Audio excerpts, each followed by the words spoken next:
I'm going to hit share screen.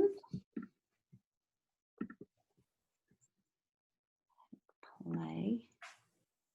So hi everyone, this is day 4 of the Crush the Narcissist Reclaim You 1-week challenge. Wow, I don't know about you, but I am tired. This is a lot of information in a very short period of time, but we've broken it up day by day. So hopefully you can watch them in your own time and digest all this information. But once again, thank you so much for being here. Give yourself a hug for showing up.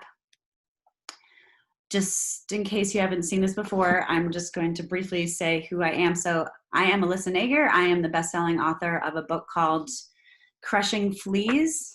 It's a step-by-step guide to recovery from narcissistic and emotional abuse.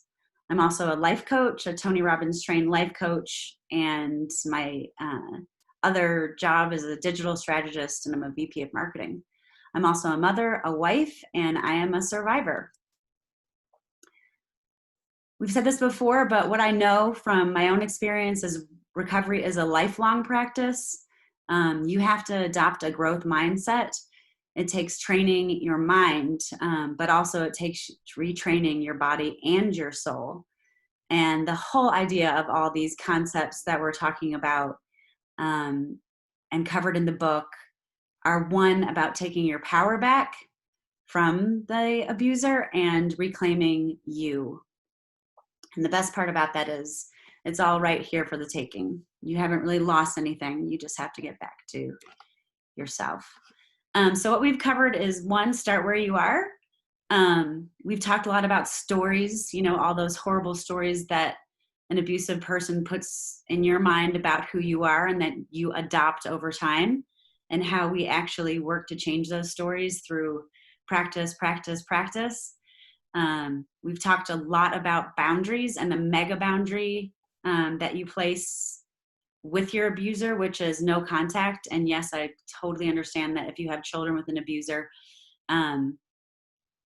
you can't completely do no contact, but you can remove a lot of the emotion around your communications, make them super brief, and only respond when necessary. All of this is covered in detail in the book. And the whole concept around recognizing patterns, recognizing your own patterns, but also recognizing the patterns of your abuser, sort of those love-hate love cycles. You know, when you implement even the smallest boundary, they are going to have a tantrum. Recognize that and don't take those on board. We talk a lot about how we actually kick anxiety to the curb, starting with the idea of the power of words and then retraining your brain. For me, neurofeedback was huge in terms of just in a very short period of time, feeling the difference between having, you know, my fight or flight system on 24/7 with PTSD and having that one moment where suddenly I was free of that. And then that's where we got into retraining your brain, letting go of stories and all that. Yesterday we met with Simone Lieberger from the Violet Light Self-Growth Practice. She talked to us all about mindfulness and meditation, and I can't stress the power of meditation enough. And today we have an amazing person with us, Amy. I'm going to let Amy Baker in the room right now. But Amy is I'm just gonna actually put this on, get rid of this, stop sharing my screen, and we'll get Amy on full screen. Hi, Amy. Hi, Elyssa. How are you? I'm good. Amy is let me just put gallery view. Okay, so much work to get it sorted. Amy is a life coach, a yoga practitioner. I always say this to Amy, but to other people as well who ask me about Amy, that taking a yoga class from Amy is like no other, because, you know, you sort of start out and she starts making you do all these movements with your body and you're like, okay, getting this, I'm loosening up. But by the end of the class, your body is like somehow released from all this stress, this anxiety, this tension, and you feel it for the rest of the day. You actually feel like so alive, and you can feel it like literally down to your cells. So I really wanted to bring Amy on board today to talk about the mind-body connection in regards to not just, releasing anxiety, but releasing trauma. And they both work together, but they're two separate things. We're going to talk all about that today. So hi, Amy. Thank you so much for being here. Thank you so much for having me, and I appreciate your kind words. Thank you so much. I love Amy. I love you. So the first thing, Amy, I just wanted to let's talk a little bit about the mind-body connection and why is it so important? I think we talked a little bit yesterday about, yes, absolutely. We need talk therapy. We need coaching. We need practice, but you can only go so far with that in terms of recovering from abusive situations. Yeah, so the mind-body connection is really powerful, and this as a life coach that our thoughts, our feelings, our whole belief system that can negatively or positively affect our biological functioning. So the stories that we're telling ourselves, the words that we're telling ourselves absolutely have an effect on our physical body and our physical health.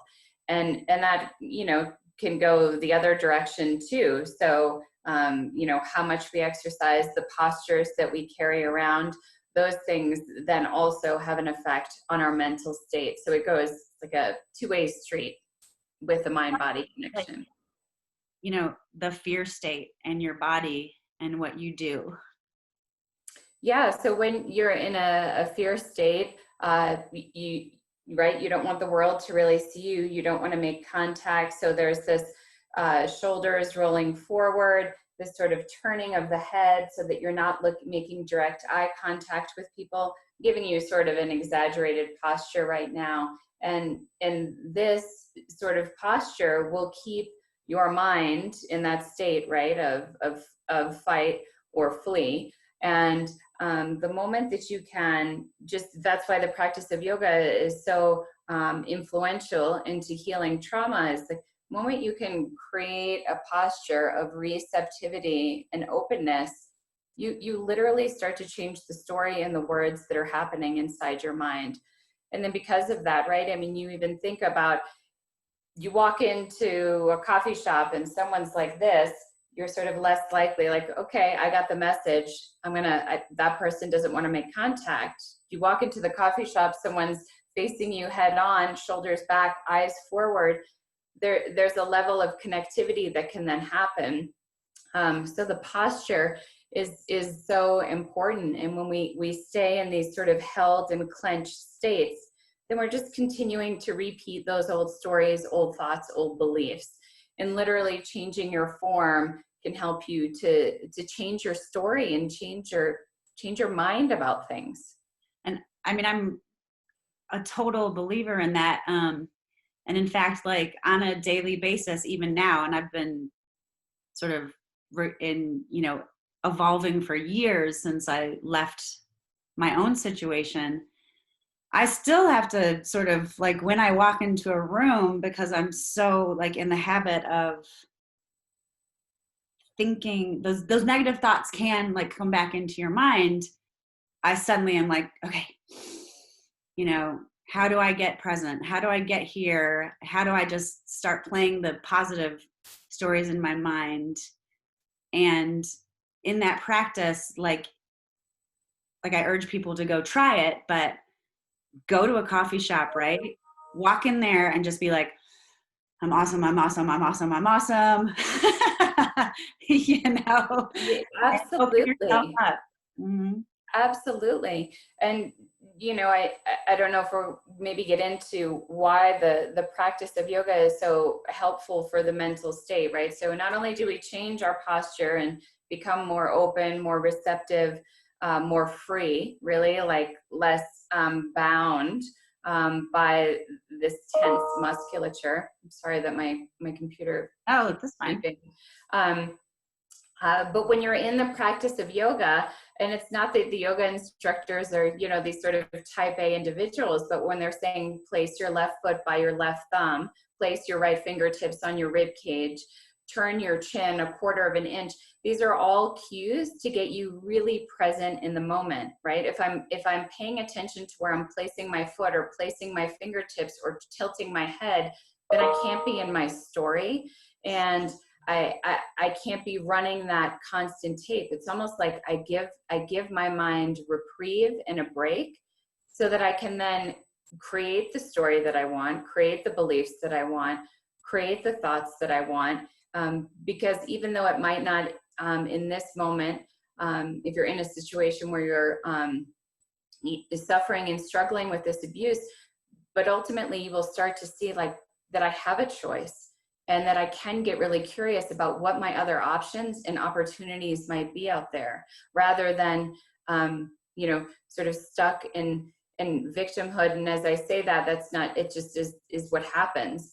But you can, through paying attention to present moment, start to realize the opportunities and get curious about life and have it feel less sort of decided and pushed upon you. And victimhood, you know, it's so funny because people say quit being the victim, and I when I first heard that, I got so angry because I was like, what do you mean this happened to me? Like, I'm not I'm blah, blah, blah, you know, I just wanted to just, and then I realized when I was suddenly took that on board and I was like, wait a minute, if I stop playing those tapes, as you said, I suddenly free up my brain for so many other amazing thoughts about my future, about my son, about my life. So letting go of victimhood isn't saying this didn't happen. Letting go of victimhood is giving you, like you said, the opportunity to get curious about life and your life. Even changing those words, like, yes, it did happen to you, and absolutely those things were awful and they were traumatic and it was real, and it was a big deal.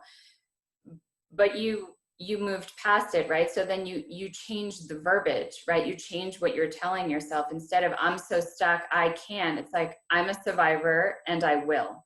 And I will. And if that is the story that you keep telling, I mean, you know, not to get all woo-woo, but the universe will absolutely reciprocate in kind, whatever it is you're putting out there. You know, it's not, and I'm not really like a woo-woo kind of yoga teacher, and you know that. Like I tell dirty jokes, and I use my humor, but you know, it's just science. You know, it just is. Like whatever you are putting out there, the universe will bring you back. It will absolutely amplify whatever it is that you're saying to yourself. So why not say the things that you desire and the things that you want? You know, it's not just for other people, it's for everyone. Yeah. And what I didn't mention this in the beginning, but one of the best things about Amy's approach to yoga is her sense of humor. You have just this awesome sense of humor. And I think a lot of people, when they think about yoga initially, they think about sort of like yogi, guru, woo woo, like, oh gosh, that's not really for me, you know. And in your class, it's like everybody, it's a totally level playing field. And, you know, that's one of the things that makes it so accessible, I guess is the word. You know, you make yoga accessible, which is awesome.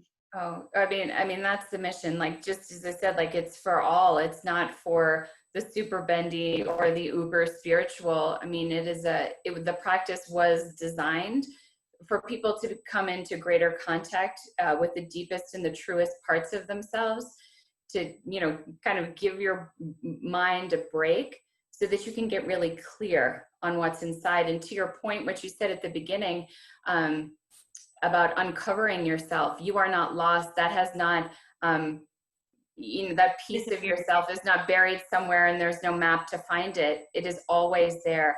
It's these, and again, to your point in the first slide, it takes practice and practice and practice.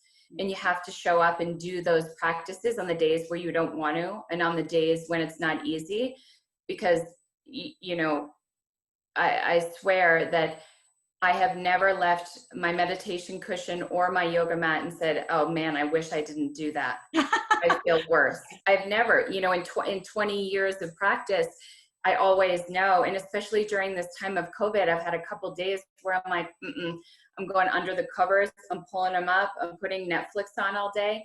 And I knew, get to your mat, get to your cushion, because your internal wisdom will guide you to make the better choices today.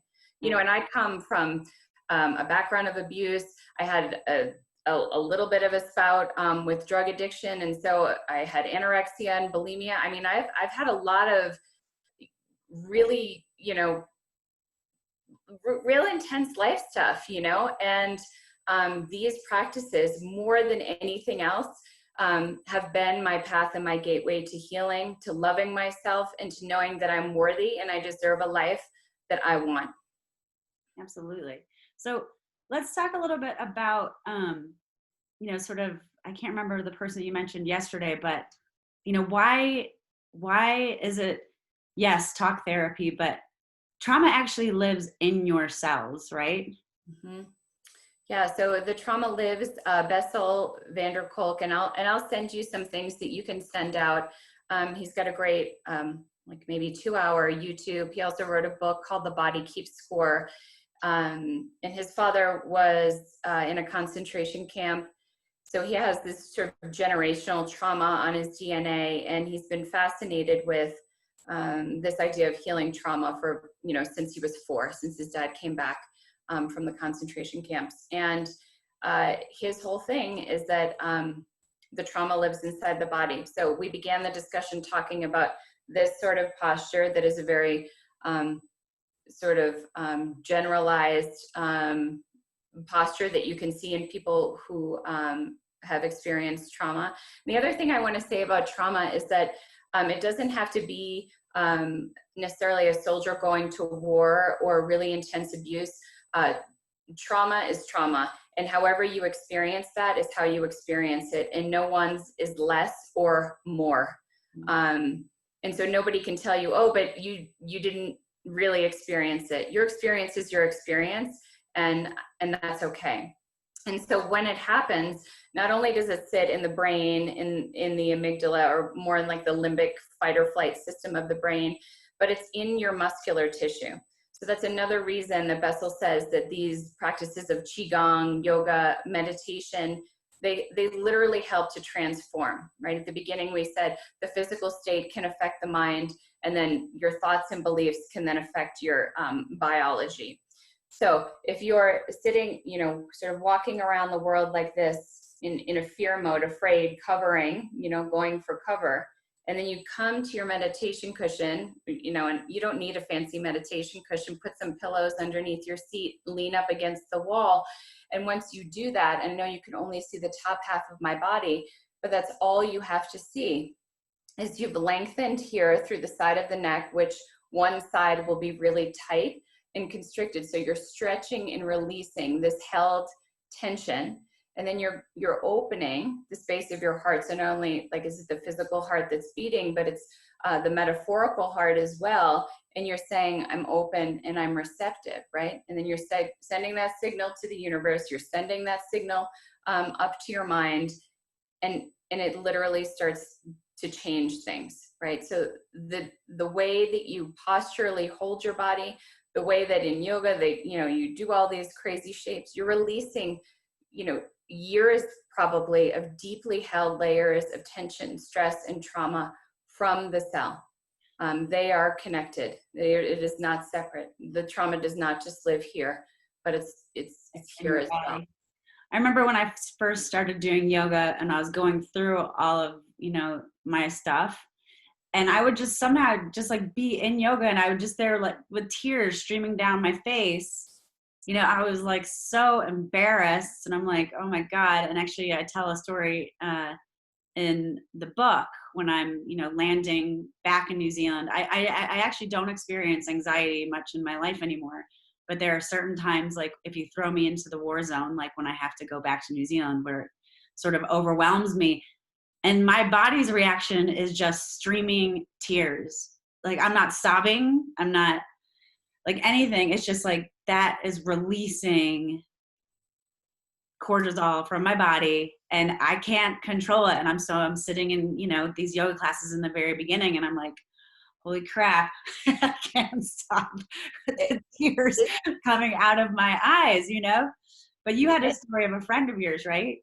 I do. And, you're not alone. And I've had that, I had that experience when I first came to the mat. I was a super physical person. I was a competitive gymnast all through high school, and then went in to do triathlons. And I would literally just like run myself into the ground trying to move away from this. And it was when a friend said, come to yoga, same experience as you, laying in Shavasana, right? Again, you're just laying on the ground, arms open in this posture of receptivity, that my body released for the first time. Same thing, tears streaming down my face. And I have a dear friend that I did my first teacher training with. She had been in an abusive relationship, and she says yoga saved her life. She started going to class by, a friend encouraging her, and she would just stay in child's pose, which is that kneeling posture with the arms extended the whole entire time, and sob.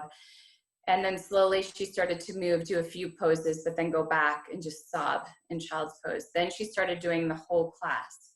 Tears became a little bit less because the healing was happening. Then through that, she started using eye contact to make friends. And then fast forward, she goes to a yoga teacher training and is now a yoga teacher. And so there's this whole process that you can go through. And I think the hardest thing sometimes is just stepping through that door. But, there's a lot of skilled teachers out there. And I know for myself, everyone has to have their own experience, at least when they're in my room. I can guide you towards being safe in your body. But I think you should ultimately, the gift I think of yoga, at least in the way I teach, is that I always offer choice. You can do this, or you can do that, or you can do nothing. Because a lot of times, especially if you're in a situation, in some sort of abusive situation, you have no choice. There are no choices for you. And when you can experience, and this is trauma-informed practices, when you can experience the ability to choose, it is extraordinarily empowering. Oh, I get to choose if I put my hand up or down. Sounds so, silly, but it is a game changer. Yeah. And there's two things in that too, is one, like small steps, right? Because you don't start anything that you do, playing whatever, or doing a sport or whatever. You don't start like at the finish line.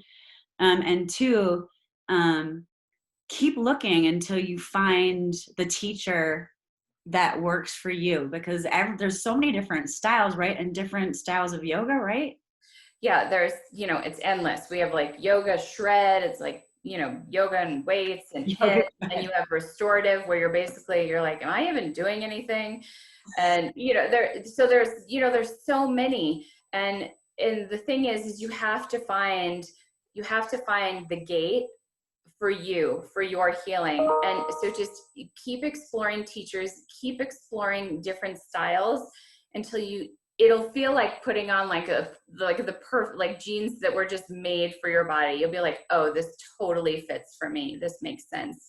And then you'll know, and you create a relationship with your teacher. And, I cross both my fingers that they're open and receptive to your story, and really allow you that choice, right? Those days that you're like, okay, I made it here, and that's as good as it's going to get. I'm going to lay down in Shavasana the whole time. And that you have a teacher that respects your own process and your own needs. I feel like that's just the most important thing. That was, I just feel like I fell into such a gift with my first teacher. She was incredibly understanding, wasn't sort of, because you can get those people that want your posture to be perfect and all those sorts of things. And maybe that works for you, and that can be a gateway. But for me, it wasn't. It was inclusivity. It was someone that was paying attention and noticing me. And then that ability to make choices for what was right for me on that day. So great point, Elyssa. Yeah, just like keep going till you find the just like feels like a perfect fit. Right. And sometimes you go to yoga and your body is like not cooperating. You're just like, you just doesn't work. And then other days you're like, woo, I'm like rocking this class. Absolutely. And then, even the thing of it is when you're in there and, to your point, it's not working. It's not, gosh, why is it so hard? It's so, but then you leave, right? And you'll always feel better for doing it. And sometimes it might have felt like kind of hard or challenging or whatever in the moment, but like the residual effect throughout the rest of the day will stay. So maybe in the moment it doesn't feel like a total win or success, but that's really not the point. The point is that when it's not easy, you do the practice, you do the deep breathing, you move and release deeply held layers of tension, and then you're sort of filling yourself up with empowerment tools and tools of self-witnessing and noticing, right, what you want. Yeah. What you want, giving yourself that. About yoga is, I guess, for people who are just starting out with the whole idea of mindfulness, sort of yoga, like a yoga class incorporates a whole lot of pieces of mindfulness. Like you have your breathing while you're doing it, you're obviously opening, and I can't stress how much practicing opening up your body. I don't know if you guys ever have heard of, I can't remember her name right now, but she has this whole TED talk about the power stance, like the Wonder Woman stance. Yeah. And I think yoga, like it just makes you repeat all these open stances over and over again. So you get the practicing the openness, you get the breathing, and then you also get a little bit of meditation. The whole experience is a meditative experience, but at the end you actually, like you sit in Shavasana, which is basically, a minute or 5 minutes or whatever it is for that particular class of meditation, right? Yeah, there's lots of interpretations of what's supposed to happen in that moment. And I feel like if people fall asleep, fantastic. If people just focus on their breathing, great. If people just allow themselves to be still, which I think in our, I know with COVID, we're sort of all forced to be a little more still than usual. But, it's real easy to just, well, I'm going to go here, I'm going to do this. We just keep busy. And it's almost like our society gives us awards for being like, Elyssa, you're so busy. Well, no, Amy, you're busier. And we're all trying to out-busy each other. But I really, here with you, Amy, I'm sure of it. No, not well, you definitely are busier than me, because I don't like being busy. But to give yourself that opportunity to just be with yourself, uninterrupted, undisturbed, is like the greatest gift you can ever give yourself, because the realizations that come from that stillness are so powerful, because you're not allowing yourself to be distracted, right? And if you're in Shavasana, and another cue is, so Shavasana is laying on the ground, arms open, eyes closed. That's it. And I like to say, and Simone, I'm sure, talked in greater detail, but, as you're noticing the mind, right, here you are laying in Shavasana and you're going, okay, I got to go to the grocery store. I got all this extra work I need to do. I need to pick up the kids. I need to, you can see that those thoughts just sort of like a train passing by, and you can wave and go, oh, there they are again. And you just go back. Anapanasati is my meditation, just focused on noticing myself breathe in and noticing myself breathe out. And then, oh, here comes the train of thoughts. Okay, I'm waving, and then I'm going back, right? Because the moment that you realize you've left is the moment that you're back. And these practices, right, they don't need to be complex. You don't need to have like the fancy meditation cushion or the fancy drop pants, or, you don't have to have anything. You just have to have yourself and a willingness. And isn't that the great thing, like we've experienced now with COVID-19, like here I am, like filming a webinar in my bedroom, like everyone, you see like Trevor Noah, and he's in his sweatshirt and he hasn't shaved for 7 days. And, everyone, whether you're famous or unfamous or whatever, you all have a sort of level playing field. And I love that, because I think it's kind of peeled back a lot of, you know, these misconceptions about who people are, or, you know, whether or not you have the perfect yoga mat or not. Because basically I've been doing yoga on my floor, like on my, you know, dirty carpet for the past six weeks or whatever it's been. It is what it is, right? Yeah, you just use what you have, and you really just don't need anything. I mean, one of my teachers always says you just need a willingness and curiosity for what you may uncover. That's it. So Amy's you're gonna show us some, you know, positions or whatever for anxiety and for just becoming more open, right?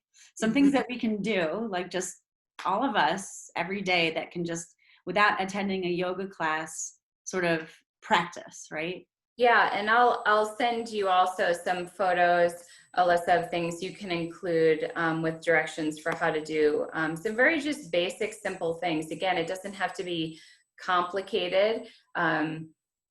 Another one of my teachers says, you know, showing up to do these practices is simple, but it's not easy, right?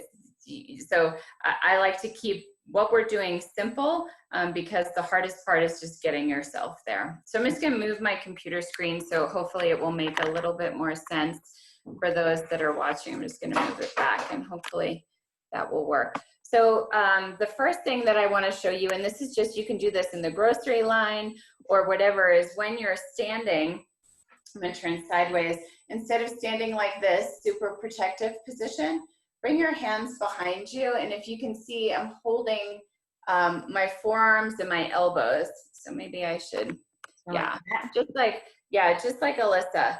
And so, I mean, and then Elyssa, cross your hands so you can see what it looks like differently. So so she's just opening her chest and her shoulders, again, a posture of receptivity and openness, versus if she crossed her arms in front of her body, you can see how so Elyssa, cross your arms in front of your body and then turn sideways. And turn sideways some more, even more. Yeah, and you can see too how it rounds her upper back too. So not only are you, creating this guarded position, you're shortening the chest muscles, shortening the shoulder muscles, you're also rounding your back. So again, the posture, if you're watching right now, just do it and notice how these two positions feel differently in your mind. How do I feel? It feels so good, right? And then when I'm here, it's like, okay, here I am. Yeah. Here I am. Here I am. I love it. So, and then along the lines of that one, with the hands interlaced, and you can just watch Elyssa, she's a perfect model. She's going to interlace her hands at her low back. And if you can't clasp your hands, you grab a towel, and then she just lifts her hands up towards the ceiling. And then she's stretching even more. Front of the shoulders, front of the chest. Take 5 deep breaths. Stay there, do that. So taking the deep breaths in combination with changing your posture, that's the medicine right there. Oh, it feels so good. Yeah, and we're all on our computer screens or helping kids or cleaning up or whatever we're doing. So everything is in the front side of the body rounded. So anything you can do to open in a real simple way, in this way, can be really helpful for changing the mental state, right? We're using the physical to change the mental. And it's weird. When you can like almost feel it in your head. Yeah. Getting more air. Absolutely. And just deep breathing. And I can send some more information about what that means too. So the next thing, a simple tool just for bringing the nervous system into a more regulated state is if you lie down on the ground, and I can just tell you this, so you're just laying down on the ground and you grab a pillow and you put it on your abdomen. So you're putting your pillow on your belly and you're just laying down on the ground wherever it's comfortable. And then your eyes are soft and you're gazing at the pillow on your belly, and you're trying to, as you inhale, let the pillow lift up towards the ceiling. And then as you exhale, the pillow comes back down. And so do that again, 5 to 10 breaths. And it sounds simple, But I know for myself, if I'm in a state of heightened anxiety, or I'm sort of like really on, like you can even see like all the coffee and all the things that I have to do, my eyeballs are starting to go forward, just to sort of soften the eyes back, soften the lens through which you're looking. And as you breathe into your abdomen, you're stimulating the parasympathetic nervous system, which is your rest and digest, the thing that takes you out of fight or flight, and that really settles and calms the nerves. So just witnessing that pillow lift and lower as you breathe into your belly will settle and calm you. And laying down on the ground will also bring your spine into a neutral alignment rather than sort of this kyphotic rounded curve. It'll get your spine to align up just as, it was intended to. And so just if you did those few things, grocery line or anytime you remember, arms behind, I do it all the time. And then the next one, interlacing the hands, lifting, opening the chest. And then the final one, laying on the ground, 10 deep breaths, feeling the belly lift and lower. Money back guarantee, you will feel better. and I think yeah. that when we're talking about patterns and recognizing the patterns of our abuser, and when they do come home, we talked about this yesterday, but walk in the door, throw up all over you, your response can be going and hiding in the closet, laying down on your back and using this just little technique to settle yourself down, right? Absolutely. I mean, you can sit in a chair, put your hands on your abdomen and breathe into your belly. No one knows you're doing it, but you're helping to regulate yourself. But it's got to be pulled into the belly. Like you notice, like if we just, if everyone who's listening right now, if you just closed your eyes and tried to take a couple deep breaths and notice physically where you can bring your breath. Of course, the breath is going into the lungs, but when you're in a heightened state, you'll probably notice that it's hard for you to pull the breath beyond the throat or the collarbone, that it takes some guidance and some coaxing to keep pulling your breath deep into your belly, right? So here's your diaphragm. And as you inhale, the diaphragm drops down into your abdomen and stimulates the vagus nerve, which then stimulates the parasympathetic to say, now's the time to calm down. So it's a real biological thing that happens when you breathe into your abdomen versus here, this is turning on sympathetic fight or flight. Slow, deep into the abdomen breaths. Take everything offline. And the great thing about this too is, we're not just practicing for the moment. Like as you do it more and more, you're actually changing your brain and changing your body and changing yourself at a cellular level, so that your reactions actually become less and less. So when you think about, yogis or monks or whatever, and they're so calm and they're so peaceful and they're so happy, that's because they've grown, this part of their brain. They've grown they've trained their brain, they've trained their body to be in that state, right? Absolutely. And back to your point about practice, practice, practice. It's one thing to theoretically know that this works. It's another thing for you to try it every day. And this goes back to the simple, not easy. And I'm not saying an hour yoga class every day is completely unrealistic for most people, but I am saying 2 to 5 minutes. Everybody can find 2 to 5 minutes. And again, money back guarantee. If you sit and breathe deeply for 2 to 5 minutes, one, chances are you'll want to do more. And the second part is, to your point, you will start to create new patterns of reactivity, right? You'll notice your trigger and you'll go, nope. You'll take deep breaths. And then that again, there's wisdom in the breath. So that pulls you to the deepest, truest, wisest parts of yourself, rather than old imprinting from parents, the continued imprinting of what's been happening to you. It's like, nope, I get to choose. And it creates that clarity for you. Won't happen overnight. It does take practice, but it works. It totally works. And to Bessel's point, he started the trauma center in Boston. He's a Harvard professor. He is against the drug companies trying to give medication for PTSD. And I'm not saying that if you are taking that it's wrong or anything like that. Everyone has to do what they need to do. But his whole mission is like prescriptive meditation and yoga to help heal trauma. Actually, I mean, this is, it's not just some guy, some quackadoo. This is like a legit doctor that's saying this. So, I mean, and I just, the only thing I can ever teach from is an embodied experience, right? I read it, I devour it, I use myself, to Vicki Kenny's point, I use myself as a human test tube. And if I feel and have the embodied experience, I will share it because I know it for me. Well, Amy, thank you so much. I think this is just so powerful. And, to small steps, like you say, are just like the start of something, the start of change. I mean, I think that someone's written a whole book about that, us taking a small step. It's incredibly powerful. And I really, because our lives are so busy, I really do believe in all those, meditate for 5 minutes while you're picking up the kids, stand in the grocery line and hold your arms back, because we don't, realistically, we don't have time for an hour-long class every single day of our lives.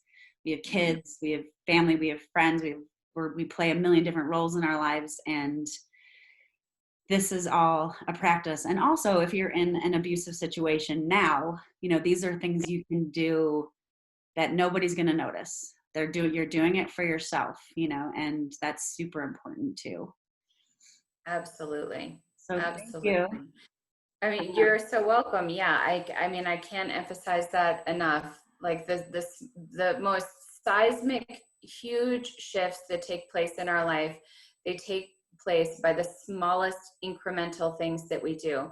And there's a saying in yoga philosophy that every action matters, it all counts. And I really believe that to be true. So no matter how small, what you are doing is making a difference, and it compounds over time to create incredible change. Thanks, Amy. Thanks for all you do, Elyssa. I'm just gonna share my screen quickly again and just close up really quickly because we're almost on the hour mark. Let's see. One day I'm gonna get really good at this. This is my practice. You're doing great. We're all just being forced into technology right now. Right? So here we are. This is what we went through. Can you guys see my screen? Can you see my screen, Amy? I can. Okay, good. Okay, so this is what we just went through with Amy. Just putting this up here so that whoever is watching this later, they can sort of take a picture of it and just have a reminder. Tomorrow we're going to talk to Vicki Kenny. I think Amy just mentioned Vicki, but Vicki is, for want of a better word, a total badass. She works with like Navy SEALs, Special Forces. If you saw this woman's physique, it's unbelievable. She's a nutritionist and a trainer. She's going to talk to us about the importance of community when healing, and also talk about nutrition and how it affects your body and your mind, and exercise. And then the final day, which is actually pre-recorded, we're going to talk to Stephanie, we're going to sort of pull all this together and talk about the science behind manifesting the life that you want and your vision, which is pretty incredible. If you want to reach Amy, you're at amybakeryoga.com. Is that right, Amy? Yes. Yeah, amybakeryoga.com. And if you would like to work with me, my website is project336.co, and my email is elyssaT@gmail.com. Please don't hesitate to reach out to either of us, and anybody else we've talked to on these groups. It's all about finding what's going to work for you. So I appreciate your time, and thank you to Amy, and I hope you guys have a fantastic day. Bye. Thank you.